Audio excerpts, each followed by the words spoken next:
He's a flamboyant TV star who's best known for his parts in Doctor Who and Torchwood, and he's also just filmed a part in Desperate Housewives. But this Christmas, John Barrowman is returning to Glasgow, where he was born, starring Panto, here at the Clyde Auditorium. Now, I'm a big fan, and luckily I've got a date, so let's go meet him. So, how is it to be back in Glasgow? It's brilliant. It's absolutely great. It's the one thing that's nice about it. I always feel like I'm coming home when I come to Glasgow. My relatives are still all here. I have family here, and I haven't just come here specifically for pantomime too. I've done my concert tours up here for the last couple of years, and one of my DVDs was filmed in Glasgow. So I hold it very dear to my heart. So tell us about the Panto. Sounds quite exciting. Panto it's my 5th year with pantomime. My 5th year with Kudos, and actually my 6th year with pantomime, 5th year with Kudos. Kudos, I love working with them because we do pantomimes very differently. We have a great story. We have a great kind of element of the tradition of pantomime, but we also add something extremely different into it every year. And this year it's 3D. And I'm not just saying it because I'm in it, but the 3D is quite amazing and it's quite spectacular. We did the press launch with a bunch of kids in the audience who were from the primary school that I went to in Mount Vernon, and they were just screaming their heads off. And are you going to be flying out of the audience? I will be flying, flying without wings.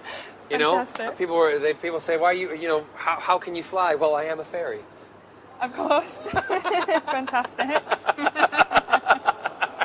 So I will be flying. I don't know how they're going to do it yet. So you met the kids from your primary school today. Yes. What were you like when you were there? I was probably really loud, as I am today. I was probably, didn't like to listen to my lessons because I would rather be out in the playground playing, directing, doing little shows. Opportunity Knocks and Lena Zavaroni. I wanted to be Lena because she was very big in Opportunity Knocks at the time, and in fact, I had a couple of her. This is going to age me. I had a couple of her 45s. Really? Yeah. Do you know what a 45 is? Not really. No, you don't, because you're too young, goddamn you. You're too young, blonde, and pretty. Thanks. Shut up. No, Lena's 45s I had. Okay. Mahi's making eyes at me. Right. Yeah, I'm not going to sing it. I'm not going to sing it. Okay. Not at all. So, are you going to have any diva demands for your dressing room? You've been to Hollywood, you must have some things. Nope, I'm not like that. Nope, No? not like that at all. Okay. You can ask anybody who I go and do gigs or works with or work for.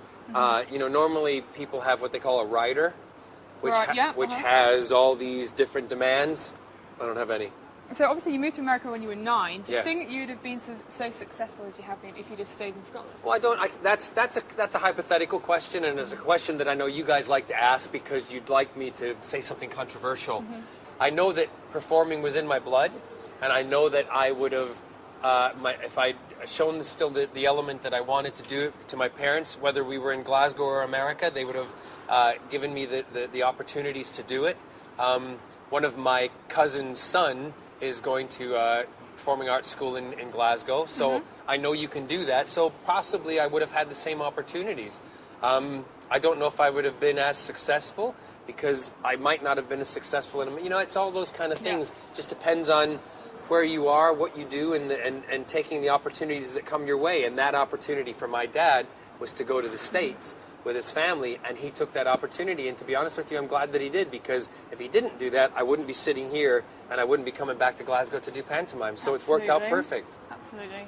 Now, I understand you haven't yet seen the new Doctor Who. No, I haven't. So you can't say, Matt Smith, what you think of him? I can't, and I wouldn't. I mean, it's one of those things that it's a personal choice, and I'm a big fan of Doctor Who. And like any other Whovian out there, when the Doctor changes, you go along with the change because you're committed to the show, and you go along with the story, and you go along with the journey that the Doctor's going to take you on like you're an assistant. And that's what I like about the show in itself. And I've been that way since I started watching it with John Pertwee.